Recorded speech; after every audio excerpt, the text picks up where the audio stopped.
Nnamdi Kanu is an Igbo. He wants to break away from the rest of Nigeria. He thinks Igbo land should stand alone from the rest of Nigeria. What do you think? But for a little correction, the time of the Igbo War, yes, Nigeria and the Biafran War, it was not because of oil. That time, Nigeria have not even found oil and stuff like that. Okay. No. So it is because of these problems of, tribal issues that started that. Now, the issue of Nnamdi Kanu, you see, like I said, everybody with what he wants. Okay? You see, as you are sitting down here now, you have a wonderful office. Somebody can come here and say, Black Rasta, oh my God, the way you put your computer is not how it's supposed to be. Let us change this computer how it is so that you can be able to view it well. Right. Maybe all this time your mind is not in there. But as soon as you start talking about it, your interest can come in and say, okay, it's true. Let me shift this computer here. From the time Nnamdi Kanu came up to talk about Biafra, there are some other people talking about Biafra before he even came talking about Biafra. And a lot of people start getting more interested immediately. Nnamdi Kanu coming, talking about Biafra, try to give reasons why Biafra should have freedom, try to give reasons where we should stand our own, try to give reasons why Nigeria should give Biafra the freedom. But to me, his reasons is 100% obvious to everybody. But to me, we don't need war. If we're talking about freedom, if we're talking about separation, we need to dialogue it. We need to have proper dialogue with A, B, C, D here and there. Nnamdi Kanu has projected the Igbos very, very well from the information he has been giving out to the people. But I believe in dialogue. I believe in understanding. If Igbos should be on our own, let there be dialogue to that. Igbos is wonderful nation. We are blessed with so many things. And honestly, Nigeria as a nation is not giving Igbo men they're not giving them proper right of that nation. To be honest with you, they are not giving us proper right of that nation. After all, the founder of Nigeria today is an Igbo man. He was an Igbo man. Okay? Nnamdi Azikiwe. But since that time till today, we have not smelled our seat. We have not smelled. There are some certain things that we need to, enjoy in that nation we are not enjoying. But the bottom line here is we don't need war. We want to live together. Do you agree that you want to separate or you don't want to separate? Personally. To me, if Nigeria as a nation will bring our constitution, rearrange it, because I keep talking about amendment of Nigeria constitution where every state in Nigeria will be able to benefit what belongs to them, what they're supposed to belong. That would be good for us. But to me, separation will not give us what we want. You see, number count a lot. If you go to a country like China, the population in China is what makes China what it is. America is the United States of America. The population in America is what makes America what they are. The population in India, the same thing. Nigeria is a great nation of 200-something million people. Now, if you're talking about trade in Nigeria, the number of the people are the off-takers. You talk about manufacturing, the number is the off-takers. You talk about entrepreneurship, the numbers is the off-takers. So the number of Nigeria as a nation is a benefit to each every Nigerian. This is 3FM. I will plead and suggest that it's better for the federal government of Nigeria to look into Nigeria constitution and re-amend it and make it to be beneficial to each every state for we to enjoy what God has given to us. So you don't support the secession? I don't support it with war, but I support it with dialogue. So in other words, you want Igbo land to be separated through dialogue? Not exactly like that. It all depends on the understanding of the leaders. If the leaders think and deem it fit, the politicians, that it is good to separate from Nigeria away from Biafra, they can go ahead and do it. But let it be dialogue. Let it not be by war. If it's by war, we will suffer. Would you be happier if you separated through dialogue and you are standing aside as Igbos? Would it be good for you? Yeah, yes, I'll be happy. By dialogue, yes. By dialogue. If it's separated by dialogue, I'll be very happy because I trust my people, I trust the Igbo people, and I trust how they're going to make Igbo to be a great nation. Ghanaians, how many times did I say our name? Let's wake up. Let's see what's going on right under our very noses. Hi everyone, and thanks for stopping by. We all see and hear how he went round and round in circles, but he finally made his real intentions known. In this video, I'm going to share some things that I found that it should concern us as Ghanaians, really. It should concern us. So as I play the clips, I might interrupt once in a while just to give my viewpoint. I'll just let it roll on and then come back to discuss so that we can figure some things out. Because Ghanaians, we have a right. We really have to be concerned about some of the things going on, as well as question them, since our leaders refuse to do it on our behalf.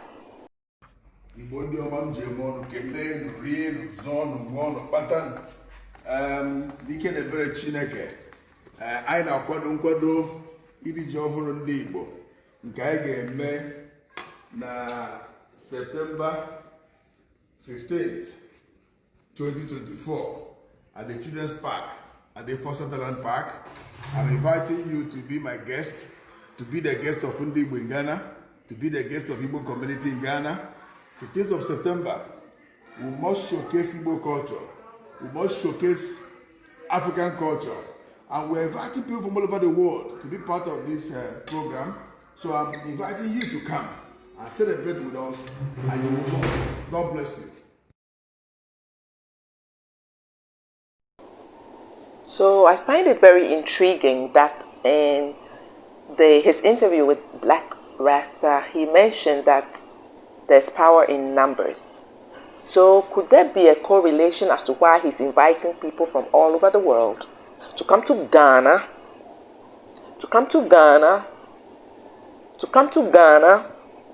and not Nigeria? Last year he claimed there were over 15,000 people who came. Did all of them leave Ghana or did they stay behind? This year he's expecting 20,000. All I'm saying is that we have to keep our eyes open, wide open. Why is this Nigerian so-called king coronating the likes of Captain Smart? Ghanaians know him as a newscaster. I think right now he's on Onuya TV. And our gospel singer, what's her name? Empress Gifty. Why are you paying homage to a foreigner on your land? Ghanaians, what is wrong with us? Wake up. What is wrong with us? And it goes right through, and this might seem benign, but there are implications as to what is going on. Most people will be like, oh, it happens all around. In Africa, we know the connection with our ancestors on our lands, the traditions we have on respective lands. So this is more than symbolic, or it is symbolic actually. It is just more than being superficial. And we have to take it serious because he has announced his intentions, but are Ghanaians aware of what is really going on? That is my whole point. We have the right to raise these questions and be concerned.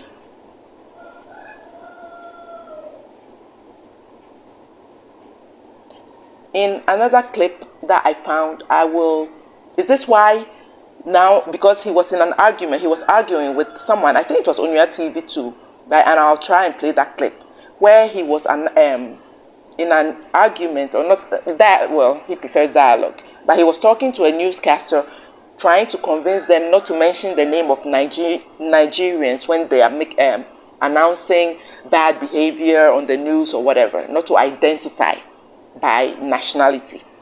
I'll put it in here so that it won't be just my words. But we really have to think of what is going on. When similar coronations or knighthoods are being conferred, for example, Prince Charles is doing this year, his so-called subjects go to him. Whoever is being coronated or knighted goes on his land. Why are Ghanaians kneeling to? What are we kneeling to? What? Make it make sense, please. Let us. Oh yeah. Wake up. Let's wake up. Let's wake up, because everything we do, there's a purpose. Nothing is done in the void. Let's not give our energy and power. Let's not just hand it over. Our forefathers worked for this nation, fought for this nation, and we just don't hand it over on a silver platter. So let's wake up. I've been just ruminating over this information, and something just isn't right. And Ghanaians by nature are very loving, embracing, and people are taking advantage. Let me just speak the truth. Some conniving people are taking advantage of our hospitality and our nature to welcome and be open to people. We are just brought up to be trusting people, and we have to really wise up, because not everyone has good intentions, despite what they might be telling us and saying. Actions speak better than words. When these two centurions, so they're from the US and their siblings, I think the female is 107 and the brother around 101 years old. It's been a while, so I kind of forgot the story. There he goes in his palace doing too much. If you want to host them, you do it in Nigeria. How come they are holding Ghana flags? Because you know what's up. You do too much. That is the concern. And that is what that, and I'll put that clip at the end. You go in a space and you want to just take it over. Ghanaians already welcomed these two and actually granted Ghanaian citizenship to them. There was a whole ceremony when they arrived in Ghana. But there he goes, doing too much, hobnobbing with our police officers, hobnobbing with our leaders, and our leaders are just quiet, thinking it's normal. This type of behavior is not normal. You come to Ghana, you do your business, mind your business. Is the so-called palace now an embassy? Because the embassies in foreign lands and Vatican are where you can hold such things, because they are, they represent your country. So are you saying your palace, your so-called palace, which I don't know, king, palace, all these names one has given themselves just to be important? This is a problem. And it's no one seeing it. Ghanaians, what are we doing to ourselves? What are we going to hand down to our future generations? What is going on with such a person who wants to come in your space and own it, just as his Awusa counterpart warned? Again, let's wise up. There's too much going on. But you do understand that Ghanaians are not against Nigerians. So if we are saying that be law-abiding, it's not as if we are saying pack your tools and then leave our country. I must also use this opportunity to please beg the Ghanaian media and also beg the authority of Ghana that please, it's not everything we put up in media. There's some certain things, if we put it up in media, we are spoiling the image of that country. This issue of kidnapping, I think the authorities should also do underground work on this. From investors in foreign countries, maybe from the Western world, wherever, coming into Ghana for investment, if this issue of insecurity is always announced in television, in social media, it does also put fears to foreigners coming in here, investors, genuine investors coming in here. Why they yes, Your Majesty, thank you for that advice. But then, some way, the Ghanaian media feels like because we're talking about these issues, the Nigerian community wants to use that to gag us, because if it's any other national, you have been in Ghana for a while. When we're talking about galamsey, we used to do Chinese galamseyers, Chinese this, Chinese that. And it's normal, or it's become the norm, that if it's a particular national, all over, even the international media, they do that. You just have to clarify things. But over here, it's like you taking some sort of advantage over there and making the media of Ghana look as if we're against you. But if you do the good, like you, we have been broadcasting your news, and it's not as if we are always telling the negative side of Nigerians. We do also tell the good side. No, excuse me. I'm listening to what I said. I did not say that the media should not carry out stories happening in Ghana, but there are some certain stories that would be a dent to the image of that country, which is not supposed to just be on air much. Like the issue of... sorry, Your Majesty, which country? What is that? If you say it would dent the image of that country, and I'm asking which country, the country the issue has happened in, or the country that the suspected person is coming from? Ghana, because it will look as if that there's no security in that country. It will also affect incoming investors in the country. They might think that in the street of Accra or in the street of Ghana, there is insecurity, while Ghana is one of the best secured countries as far as West Africa and Africa is concerned. Oh. Look at what he's spouting. Look at how he manipulates his words. All I can say is, Ghanaians, wise up. Let's wake up and smell the coffee. He's good with his words. And he's gotten away with it for so long. And we have to start calling him out. He's doing too much.